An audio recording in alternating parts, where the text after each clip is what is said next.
¿Qué tal, amigos? Bienvenidos a una nueva emisión de La Última Página.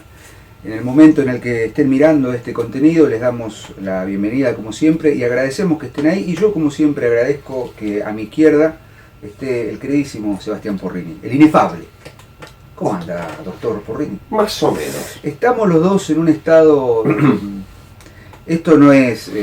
es jugo de naranja, de verdad. Estamos un poco complicados con algunos temitas de salud. Congestionados, tomando antibióticos. Así que hoy vamos a cortar un poco con las maltas. Y vamos a ir a los sitios. No sabe cómo lo extraño. Y bueno, por ahí el programa no sale bien. Hoy va a ser un programa muy el combustible no nos da para la nafta. Así que, pero bueno, acá estamos firmes como todos los lunes, presentando la segunda parte, Seba, de lo que empezamos el lunes pasado, respecto de un texto casi infinito, que es el buen Don Quijote de la Mancha. Exactamente. El ingenioso hidalgo Don Quijote de la Mancha.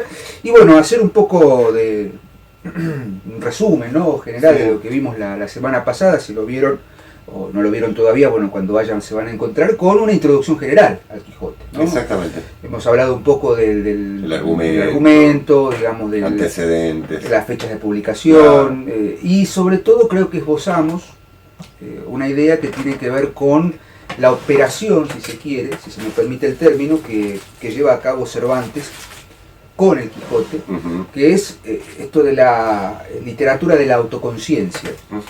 En discusión con el término que la crítica, sobre todo de la mano de Martín Coan, planteaba como la autoconciencia de la literatura. Entonces, la literatura como autoconciencia, o la literatura de la autoconciencia, justamente en función de que en el Quijote empieza a configurarse o digamos, hacerse manifiesta una idea que vamos a retomar hoy, que tiene que ver con la literatura como absoluto, ¿no?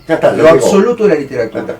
Habíamos hablado, recuerdo, vos hiciste una muy buena introducción respecto de los géneros literarios, lo picaresco, la picaresca, la épica y la pastoril, y cómo de alguna manera el Quijote viene a representar una suerte de clausura, digamos, de la saturación que había generado la literatura de caballería, ¿no?, la novela de caballería. Exactamente. Pero una clausura que no viene a cerrar solamente y ya, sino que abre lo que vamos a exponer hoy, que son las reverberaciones del Quijote.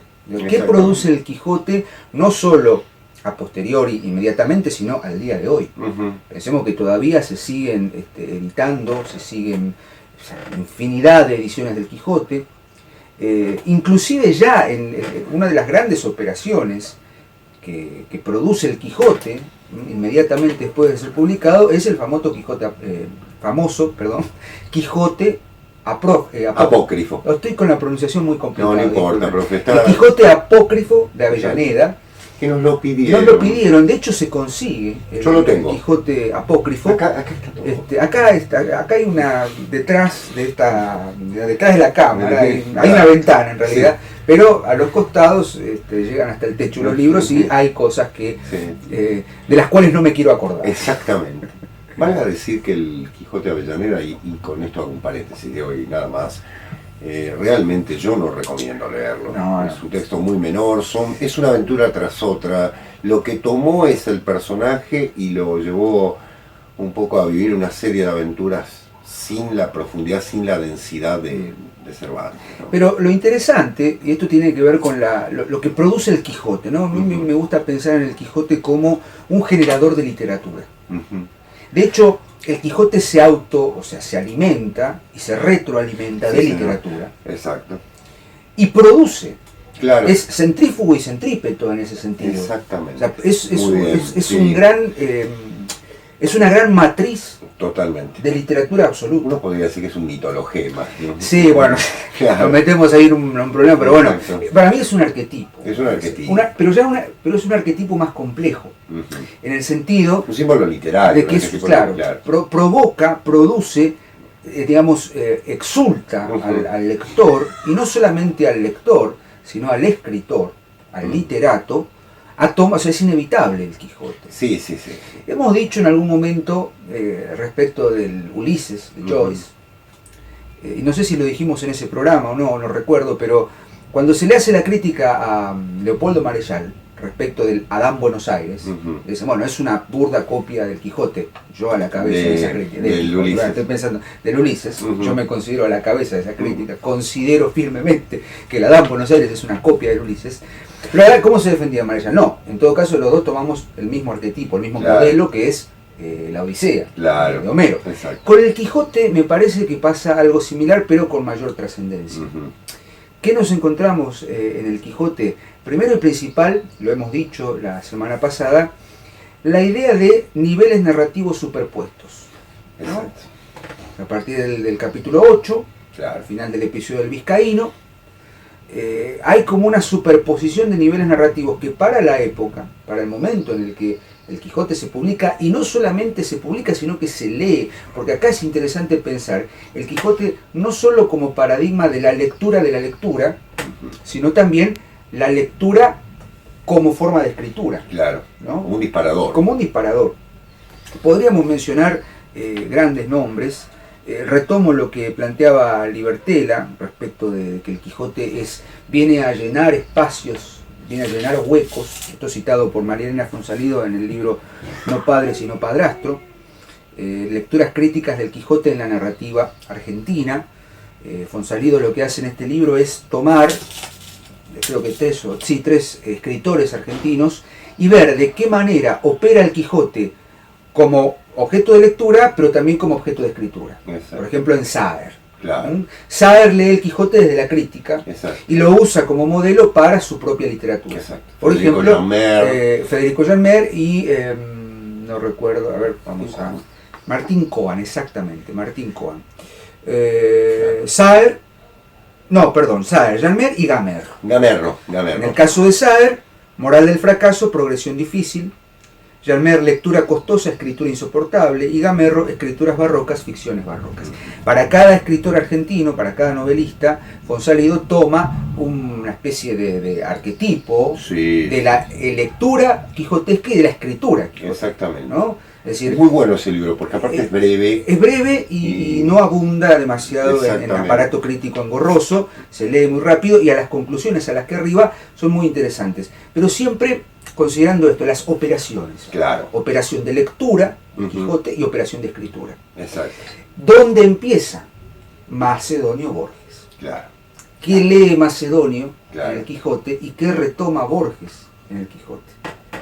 En líneas generales, lo que se plantea es básicamente lo que Borges propone en el Quijote, magias parciales del Quijote, por ejemplo, o un cuento que podemos mencionar, Pierre Menard, autor del Quijote, es tomar el Quijote como un modelo de cómo escribir la lectura, ¿no?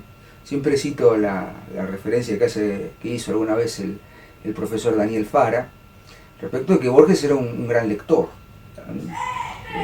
Que bueno, él decía, me interesa más, me parece que Art es mejor escritor que Borges, en tanto escritor como materia creativa, pero la diferencia es que Art me interesa como escritor, Borges me gusta. ¿No? Uno lee Borges y automáticamente, ya sea en sus ensayos o en sus cuentos, hay siempre una tergiversación de los niveles narrativos. O sea, el problema del narrador en Borges, como lo es en Cervantes, es propio del modelo cervantino. Exactamente. ¿No? Cito una historia, cito un libro que encontré, exactamente, en el que y de pronto faltan páginas. Y en el que faltan páginas, o en el que de pronto hay una nota al pie en un ensayo que es de un libro que cita en un cuento. Siempre pienso en Vindicación de la Eternidad de Jaromir Hladik, que es el libro que se está escribiendo en El Milagro Secreto. Y que lo cita en un ensayo. Borges con las ficciones está todo entrelazado. Esta cuestión de la metaficción. ¿No? La ficción dentro de la ficción, la puesta en abismo en todo caso. Eso nace con el Quijote. Exacto. O sea, hasta el Quijote no hay, desde mi punto de vista, no hay una obra literaria o un modo de narrar y de poner en juego las distintas lecturas. Hay que ir al Quijote tratando no solamente de divertirse, porque es un texto divertido, sino encontrar este principio arquetípico de cruzar, escribir lo que se ha leído. Y a su vez, como es una lectura disidente, es una lectura disímil, porque de pronto en el Quijote, lo decía muy bien Seba, hay una novela pastoril, hay una, no sé, hay tratados de filología, los discursos de las armas y las letras de Quijote son propios de una retórica impostada. Está la picaresca con Sancho, claro, ¿no? Está la utopía, ¿no? el descenso, hay una catábasis, ¿no? En la cueva de Montesinos. Y después, obviamente, todo lo que completa esa estructura de superficie que es el Quijote, los episodios que son delirantes, que en todo caso, desde mi punto de vista, no sé si así compartís, son es la parafernalia del Quijote, ¿no? El yelmo de Mambrino, el bálsamo de Fierabras, ¿no? Que son el episodio de los molinos, digo, los batanes, el gigante Caraculiambro, ¿no? El episodio de los odres que él confunde con sí, señor, claro. Bueno, el espaldarazo, el bautizo de armas en la venta. Exactamente. Digo, son episodios que parodian, como parodias subvierten el valor real y buscan la comicidad. Está lo carnavalesco. Claro. Bueno, sobre lo carnavalesco podríamos hablar largo entendido, ¿no? Siguiendo la... Es la misma época también, por eso lo trabaja Bakhtin en Rabelais. Es la misma época, ¿no? Estamos hablando del siglo XVI, siglo XVII, está allí presente. Algo y también está Shakespeare. Está Shakespeare, totalmente. Shakespeare ahí. Es que son, de alguna manera, estos tres señores que hemos nombrado, ¿no? Un francés, un inglés y un español, mirá. Están cerrando una etapa también. O sea, Cervantes está abriendo, porque está abriendo un género nuevo. Pero en el caso de Rabelais, en el caso de Shakespeare también, hay una recepción de la tradición medieval popular muy, muy presente. Porque el Quijote, no hay que olvidarse que es un personaje que va hacia el pasado, está mirando el pasado. Es decir, esta época no se entiende, ¿no? El siglo XVII. Por ende, evidentemente, su gran búsqueda, su gran anhelo es el pasado, donde está la caballería, es la idealización de la caballería, ¿no? En cierto modo. Pero es interesante también como, digo, Gargantúa y Pantagruel, de Rabelais, el dúo, la dupla. Claro. Bueno, padre e hijo, Sancho y Don Quijote. Exacto. Leto y el matemático. Esta lectura no me pertenece, le pertenece a María Elena. María Elena sostiene, como hipótesis de lectura, que Glosa de Juan José Saer es la novela más quijotesca. En el sentido, es una glosa al Quijote. Es una glosa al Quijote. Sí, estos dos personajes que se encuentran, caminan 20 y pico de cuadras en Santa Fe, donde no pasa nada, pero pasa todo. Pero digo, ella analiza justamente el tema de la dupla. Y pienso en Bouvard y Pécuchet. Claro. Con las salvedades tan inútiles como... Pero digo, el modelo que vos mencionabas de la quijotización de Sancho, la sanchificación del Quijote, después se replica, estoy haciendo una lectura por ahí un poco arriesgada, pero en las duplas del detective y su ayudante, el policial. Claro, Watson con Sherlock, Atzo y William de Baser en El nombre de la rosa. Y después se traslada al cine, Lewis y Morse. Lewis y Morse. ¿No? Es decir, bueno, Poirot y Hastings. Sí, Hastings, claro, como dice claro. David Sacker. Monsieur Hastings. Exactamente. Hercule Poirot. Pero, porque el personaje en solitario, bueno, ya lo había trabajado el maestro de todo, el padre de todo el policial, que es Poe, ¿no? Con el Chevalier du Pan y el narrador que nunca se nombra. Claro. Es el Watson en Chesterton, el padre Brown tiene a Flambeau. Flambeau que aparte, paradójicamente, Flambeau es descubierto en uno de los primeros cuentos, porque es uno de los responsables del crimen del robo que resuelve. Viene una inversión. Exacto. La idea de la inversión de rol. Bueno, alguien diría que, tratándose de un escritor católico, Chesterton puso al padre Brown convirtiéndolo a Flambeau, llevándolo al camino del bien. Es que literalmente. Claro, lo convierte al camino del bien, ¿no? Bien, ¿cómo estamos, Diego? ¿Vamos por buen camino? Vamos por buen camino. Yo me voy a permitir hablar, si te parece, de 2 o 3 críticos. Sí. La crítica del Quijote. Dejemos a Pierre Menard para el final. Ahí está, perfecto, muy bien. Voy a ser breve y conciso para poder explicar estas cosas. La crítica del Quijote, se imaginarán, son bibliotecas enteras. Yo he tomado 2 o 3 diferentes y un poco una época. Voy a empezar por una antigua, Diego no se espera esto. Voy a hablar de la primera recepción con José de Cadalso, siglo XVIII. Solo vos. Sí, yo mira, a veces te ayudo a mis alumnos con sus monografías, ¿no? Lupercio de Argensola. Lupercio de Argensola, claro. Moratín, esos autores que son... Leandro Fernández de Moratín, ¿no? La otra, ¿cómo es? Saavedra Fajardo. Teatro de Saavedra. El Teatro de Saavedra fue el Padre Feijó. Padre Feijó. Bueno. Y pará, que siempre nombrás a otra, una española también.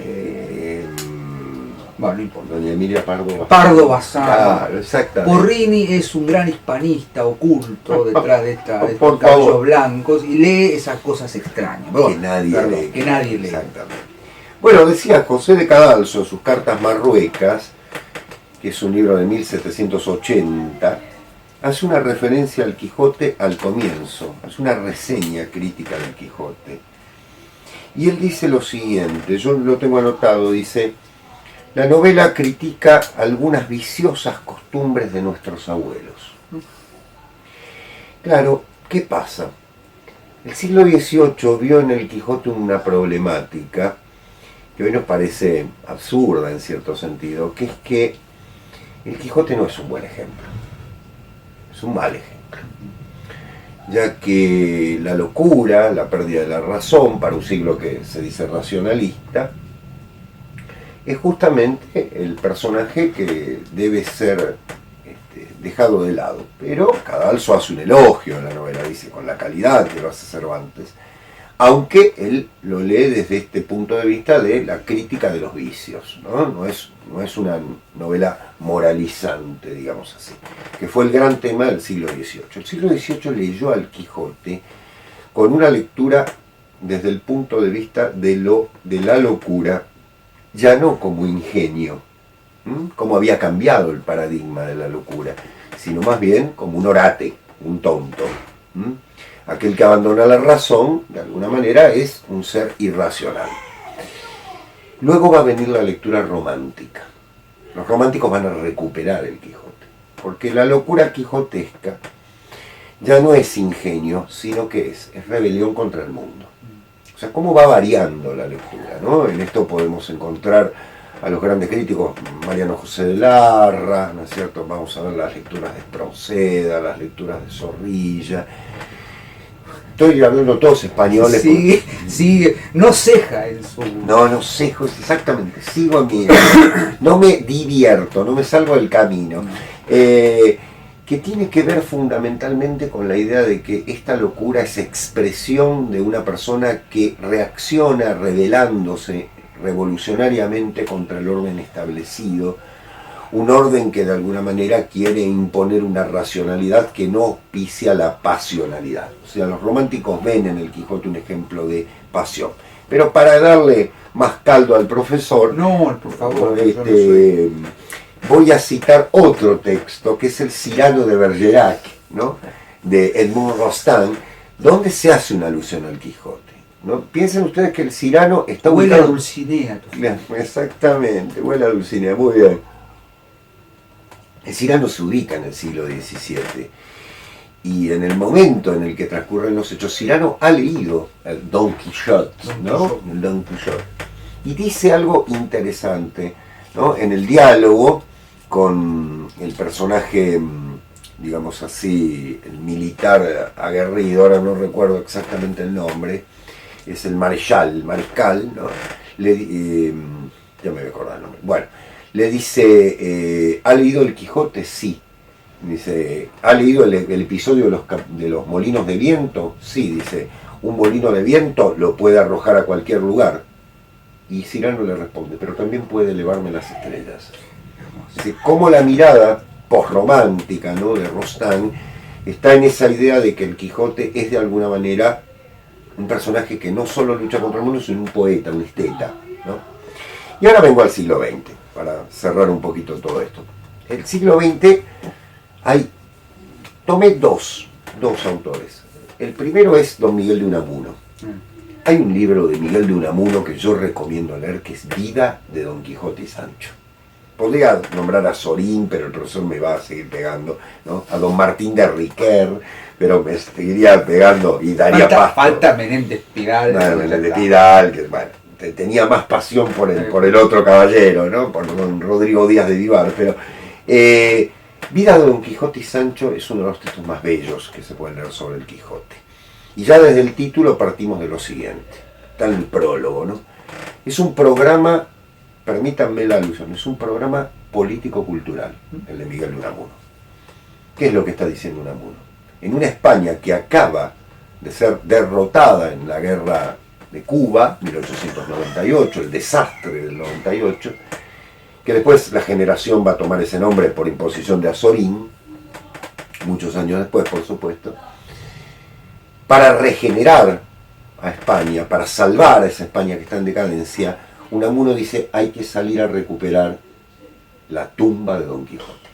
Así como la Edad Media se construyó, la Edad Media cristiana se construyó sobre la base de la recuperación del Santo Sepulcro, dice Unamuno, tomando en cuenta el espíritu caballeresco español y ese espíritu, digamos así, católico exacerbado, ¿no? Hay que recuperar la tumba del Quijote. El Quijote representa el ideal más extremo de una España que pudo lanzarse a conquistar el mundo en un momento en relación con no la ganancia económica. Porque, está bien, hicieron un desastre, pero hay que decirlo, finalmente España no ganó nada.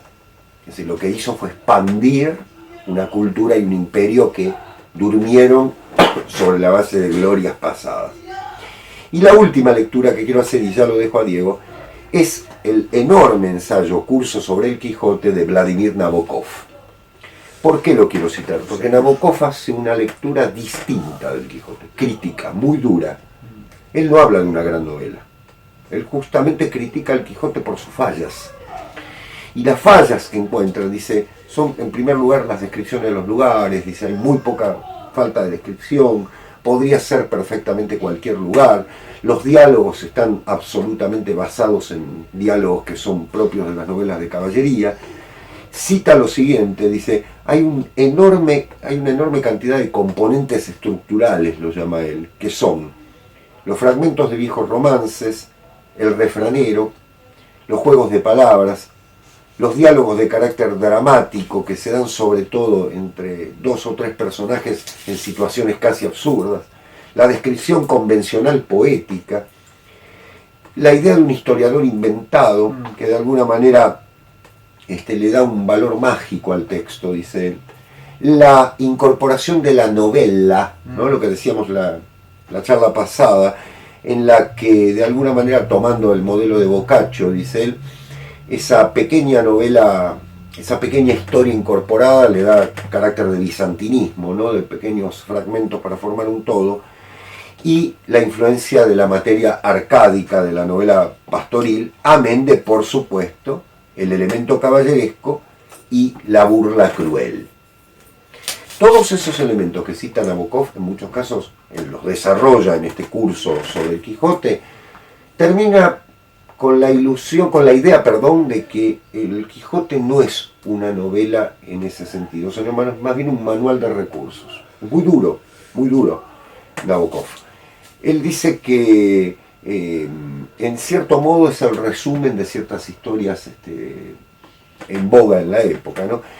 Que puede ser observado en ese sentido, pero que a mí me parece que no tiene en cuenta fundamentalmente que el Quijote construye una historia en sí. Es original. Totalmente. Inclusive hay un artículo de Ángel Fareta que en realidad forma parte de una crítica a una película. Ajá. En el que Ángel se centra en la comida de Don Quijote, en el salpicón.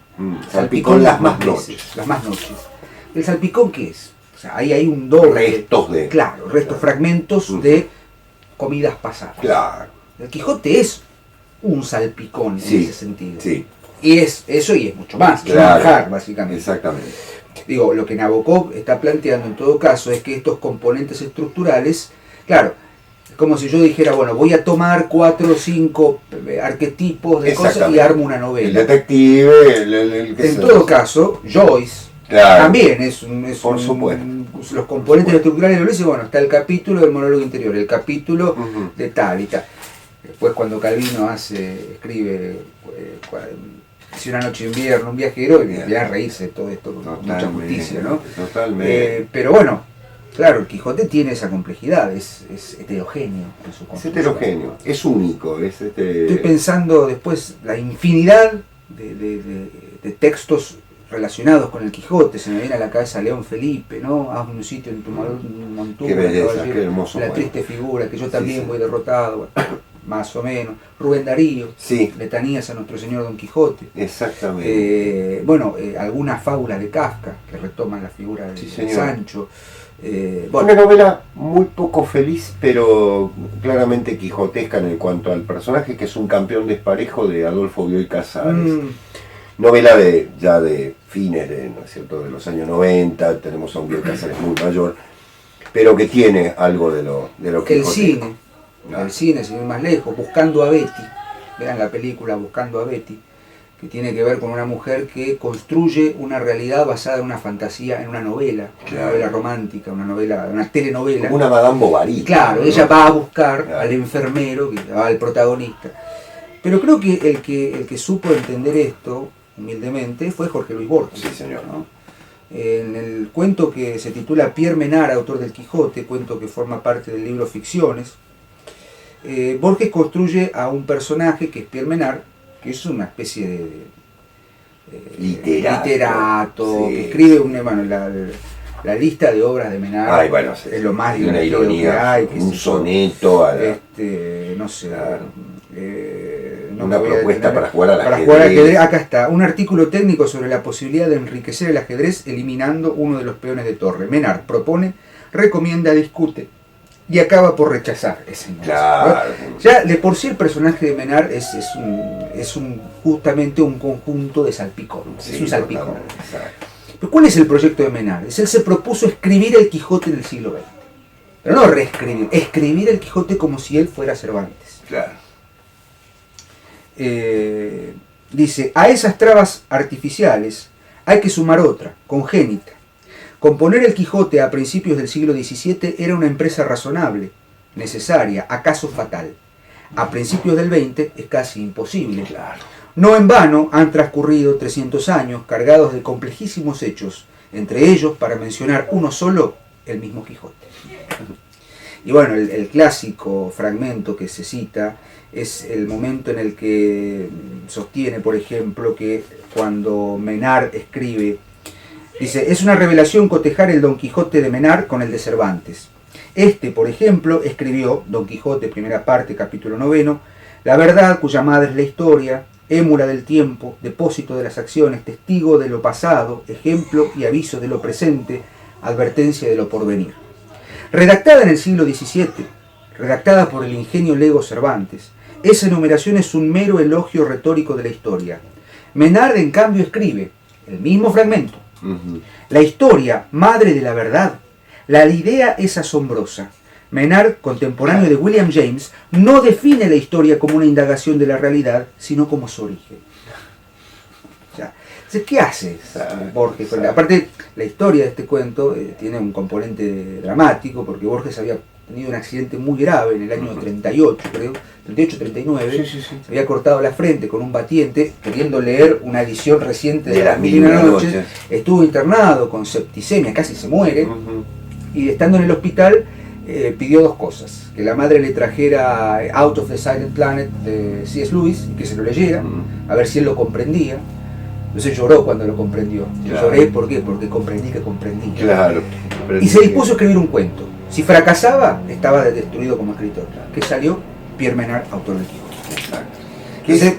Diego, es maravilloso porque la frase, ¿no?, como él la analiza, es verdad. Es cierto. Es decir, haber escrito en el siglo XVII que la verdad es la madre de la historia y decirlo en el siglo XX, claro, la misma frase, habiendo pasado 300 años con complejísimos hechos, entre ellos el mismo Quijote. Claro, ¿no? Es un cuento fantástico en ese sentido, el fantástico borgiano, que es justamente la retroalimentación de que la literatura, que sostiene que la literatura produce más literatura. Exacto. Todos estamos escribiendo el mismo libro, dice Borges. Entonces, bueno, obviamente Borges, o sea, la materia literaria de Borges es la literatura. No hay referente externo. Claro. El único, como no lo hay en el Quijote. O sea, ¿cuál es el referente del Quijote? Sí, la España del siglo XVII, fenómeno.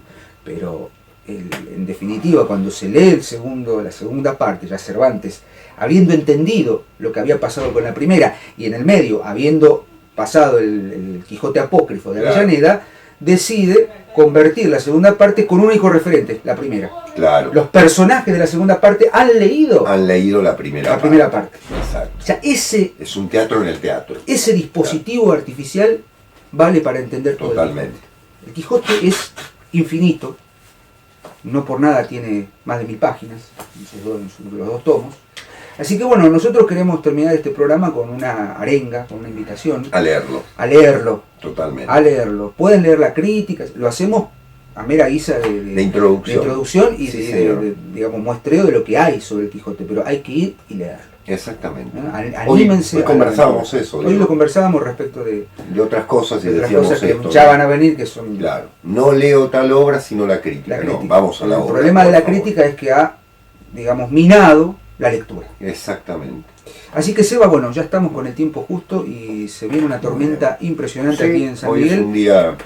vamos a cerrar la edición de hoy de la última página, muy contentos, y seguramente nos ha quedado muchísimo por fuera, pero para eso está el ingenioso hidalgo Don Quijote de la Mancha, que deben leer en su totalidad. Nosotros nos veremos la semana que viene, ¿qué te parece? Perfecto, aquí estaremos.